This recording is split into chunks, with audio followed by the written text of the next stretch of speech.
and welcome to the fourth episode of Scope. I'm your host, Carol Kidu Jr. Marianville Secondary School, located outside Port Moresby, has entered a new era of digital excellence following a massive 400,000 kina investment in information and communications technology infrastructure and equipment at the beginning of this year.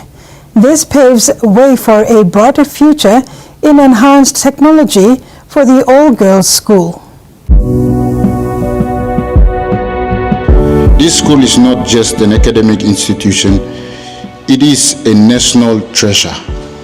Established in 1966 by the Our Lady of the Sacred Heart Sisters, Marianville High School then was founded as a Catholic girls' school with a clear mission to provide high-quality education and spiritual formation at a time when opportunities for young women in Papua New Guinea were limited. What began as a bold vision to empower girls through education has grown into one of the nation's most respected secondary schools. Over the decades, Marianville has built a strong reputation for academic excellence. The school consistently ranks among the top performing institutions in national grade 10 and grade 12 examinations. Now, with a 400,000 investment in modern ICT infrastructure, Marianville is positioning itself to elevate its academic performance even further. The upgrade includes improved internet connectivity, modern computer laboratories, updated hardware, and enhanced digital learning tools for both students and teachers.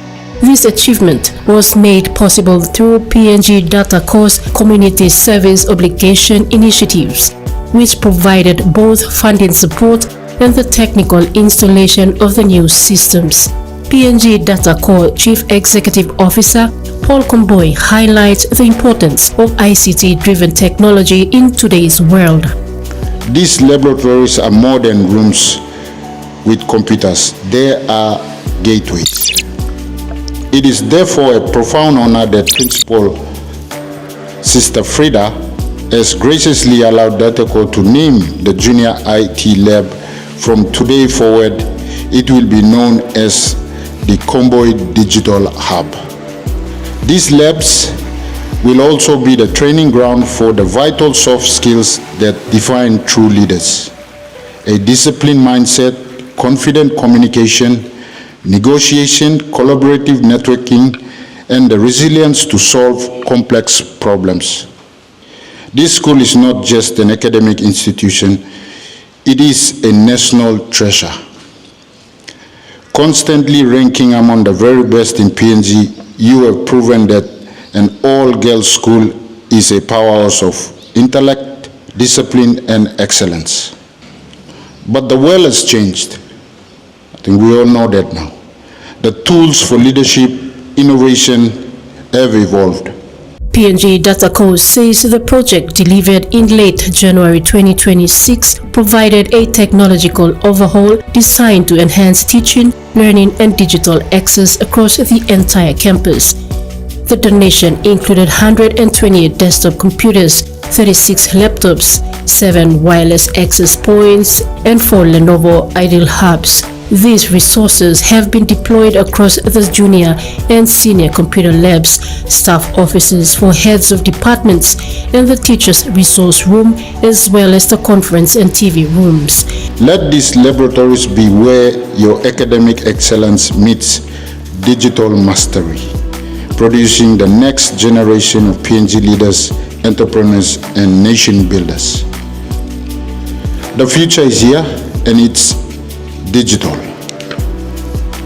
And I have absolute faith that the young women of Marianville will not just adapt to the future, you will define it. With that, I would like to end with our slogan at De La Salle, for God and country.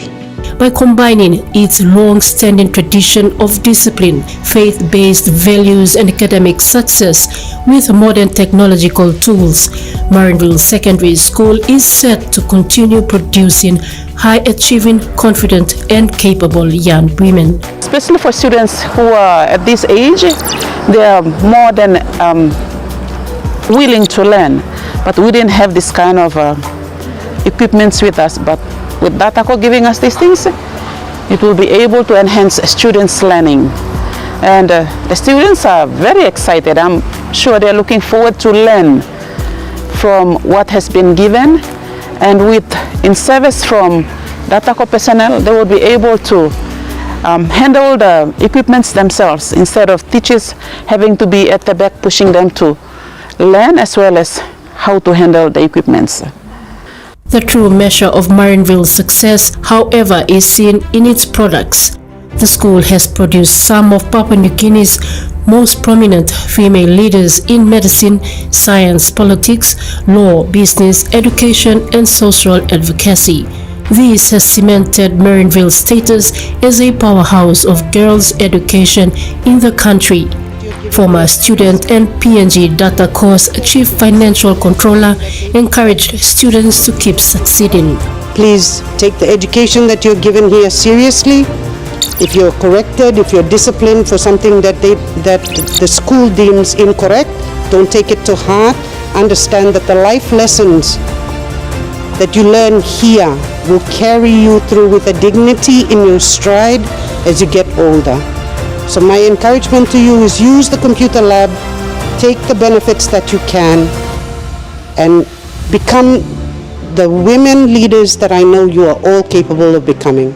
Marianville remains grounded in the vision of Our Lady of the Sacred Heart Sisters while embracing innovation. With this new digital foundation, the school is poised to expand its legacy, shaping the next generation of female leaders.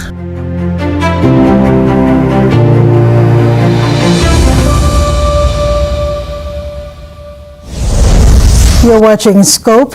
After the break, documentary illustrates the challenges of the health sector as Paradise Private Hospital keeps an open mind on new technologies.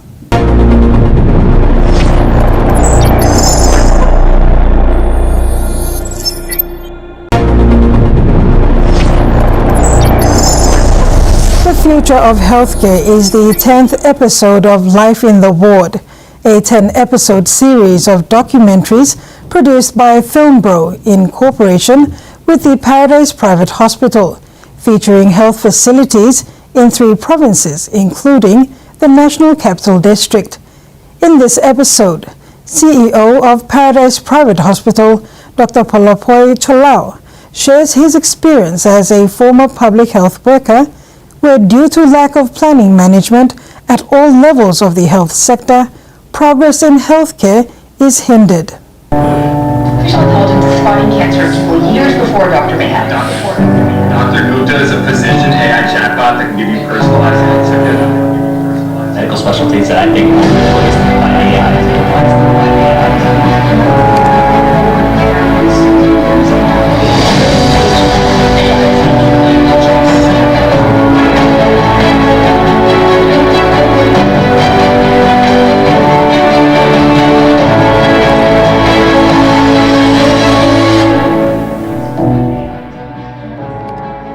Over the past 6 years, with the aim of creating awareness within the local community, the series Life in the Ward has explored several healthcare issues in PNG, such as COVID-19 pandemic, reproductive health, and infectious diseases.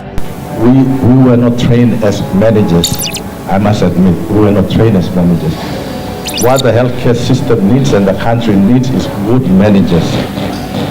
Managers who goes to the aid post and see when there's holes or there's beds, and somebody needs to come up and think about it. But we don't have those. You see it, you leave it like that, and then only for somebody to go and say, look, this is what's happening. That's poor management. That's poor planning. The production of the documentary series are stories from health facilities in 3 provinces, NCD, Simbu, and New Ireland. Their stories illustrate the gaps in health delivery services identified by the teams led by Professor Glenn Moller and other health professionals.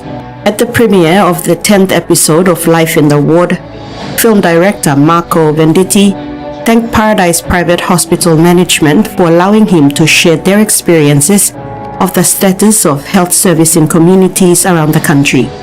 We were actually starting doing something else. We were doing an episode on maternity and on family planning. And we kept on doing that episode, but then COVID hit us in the head with that moment. Yes. There was an uncertainty, and we realized at that time we need to communicate better with the community. I think I was one of the first. I got COVID right away because we were filming an episode of COVID in the hospital. So I was going to the PMGH and I caught COVID right away. And it felt good because I was like, at least I knew that this was not such a crazy thing that we were hearing on the media, and talking to doctors that could explain properly what was going on. It reassured me personally, and I was able to put a story out there for people to consume and to understand what was going on during. The 10th episode, titled A Journey Through Time, The Future of Healthcare, premiered on Friday, 14 February at the Paradise Cinema, Vision City, where people from all walks of life came to watch. In this final episode, the producers explored some of the new trends that are revolutionizing healthcare, but also some of the challenges that have hindered the process of modernization in Papua New Guinea. Finding the right balance seems to be a good advice, but even with limited resources, there is a lot that can be achieved through new technologies nowadays. Effective measures like telehealth and artificial intelligence, for example, especially when applied to practical projects, seem to have a role to play in a country like Papua New Guinea. The management of Paradise Private Hospital has a plan in closing the gap between healthcare facilities and the people in the community through use of modern technology. So we need to focus. If we had good managers, we had the foresight, okay, it's going to cost $500,000 for an operation overseas. Why can't? It just needs somebody to come with those innovative ideas, put it into a plan and execute. The government has the funding. They keep saying we have the funding, but it's planning. So yes, it's very costly, and that's what Paradise is coming. We want to build a hospital where all the services can be provided, aligned to our vision of excellence. And these tertiary services can be done. That's what we aspire. Nothing more. On top of that, let me say, Paradise Hospital is a nationally owned private hospital. So we as a national, I as a national, must be proud to show the people, to show our leaders, to show the foreigners that yes, Papua New Guineans can do it. No more. We will only go when we need to. But it's time for us to wake up. Remove the shackles. A total paradigm shift in the way we do things. Take control away ourselves. That's the only way we can progress and offer better services to our people. The CEO of Paradise Private Hospital said the era of the older health professionals is ending, and they have to be open-minded with allowing new technology to come in to fit the learning and understanding of the new generation of doctors and health workers.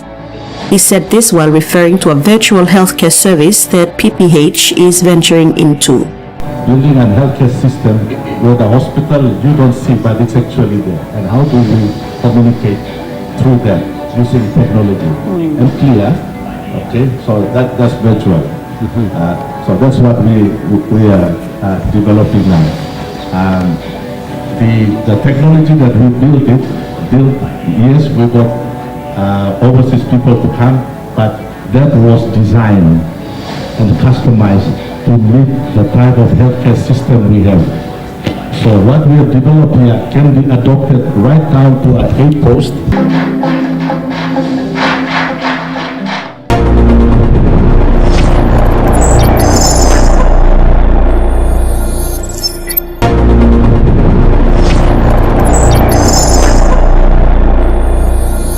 more firsts recorded at Port Moresby General Hospital continues to record milestones, with the latest being the first successful open heart surgery on 8 patients recently. What's more intriguing is that these surgeries were conducted by a local team led by PMG's own cardiothoracic surgeon, Dr. Noah Tapawa, with support from a team from the National Heart Center in Singapore. These surgeries included open heart operations to replace a diseased mitral valves.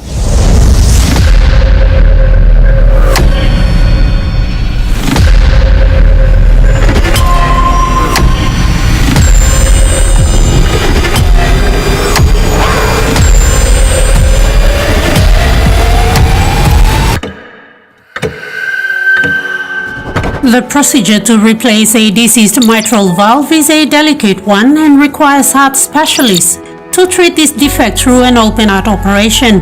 To access this service overseas would cost a fortune for ordinary Papua New Guineans. Thanks to Port Moresby General Hospital and the National Heart Center in Singapore for the partnership that has helped to give 8 patients a new lease to life. We couldn't achieve the specialist services or providing the specialist services without the grateful support of our partners, and especially Sing Health. This is, I think, their third year. They've been here in Port Moresby providing a highly specialized care which most of our ordinary people, our Papua New Guineans, won't be able to afford.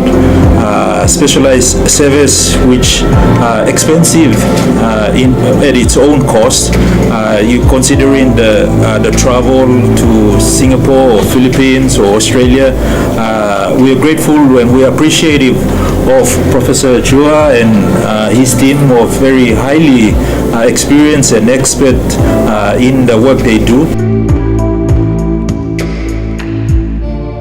The same team carried out the first successful coronary bypass procedure last year. The last trip that we came, we concentrated on doing coronary artery bypass surgery, and that was your 50th anniversary, and we were very glad that PNG did the first coronary artery bypass, and I think PMGH really put this on the map. It's something that is very, very important. Visit last year, we did 6 operations for 6 patients, and we did the first coronary artery bypass, and that was done last year. This year we are working on valve mainly. Procedures conducted on the patients in this round of the program included the replacement of blocked valves. Priscilla Alembo from Hela Province was the first to be operated on, where a mitral valve was blocked and had become narrow over time. It was replaced with a new one from animal tissues.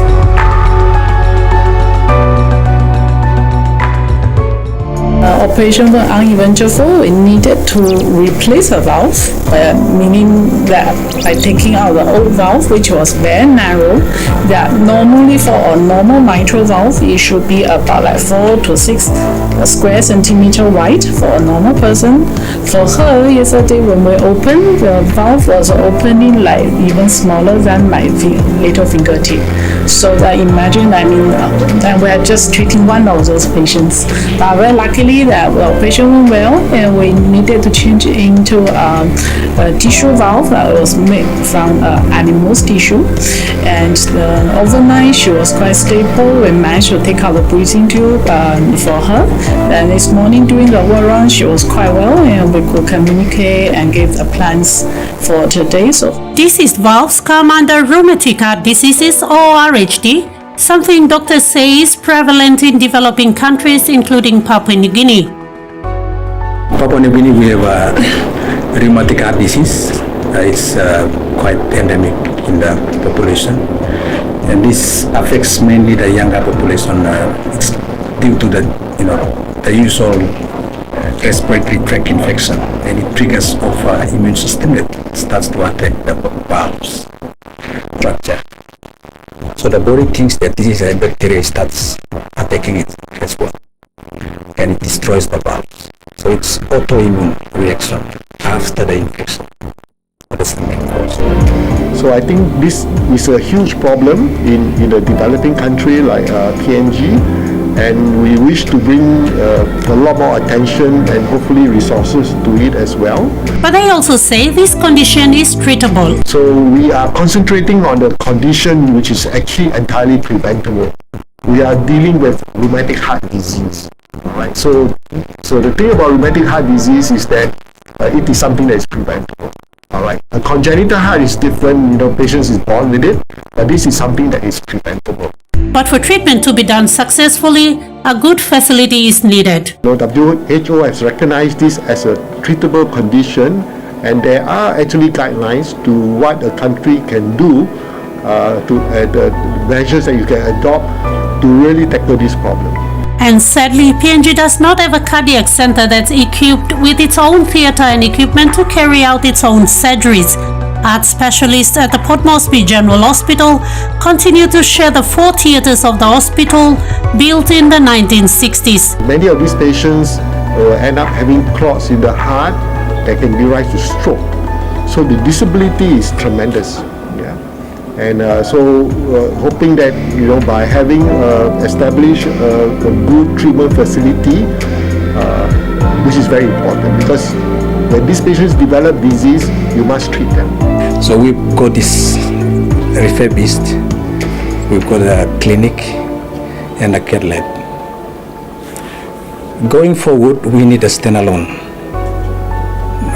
building to really get this up and going. So if you look at that, it may take 2 years to get the infrastructure up. With the core team, I would say we are ready. We are already set, but we just need those ones. Procurement is another challenge, okay?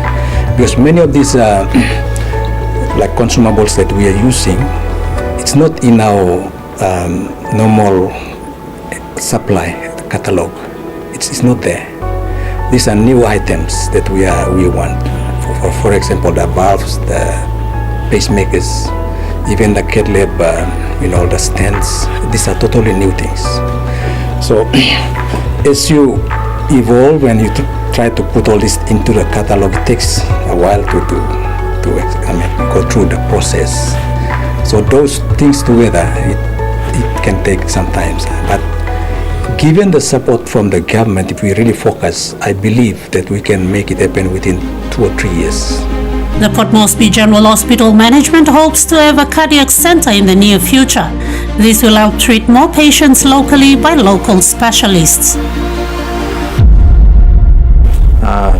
Expounding the whole lot of this leads to what we want to achieve in Dr. Tapawa's case as a cardiac center, hopefully a standalone center in the next couple of years. We have a vision, we have the drive, and we will push till we achieve what we think is good for the people of Papua New Guinea. So our management or the board is behind this collaboration, this support.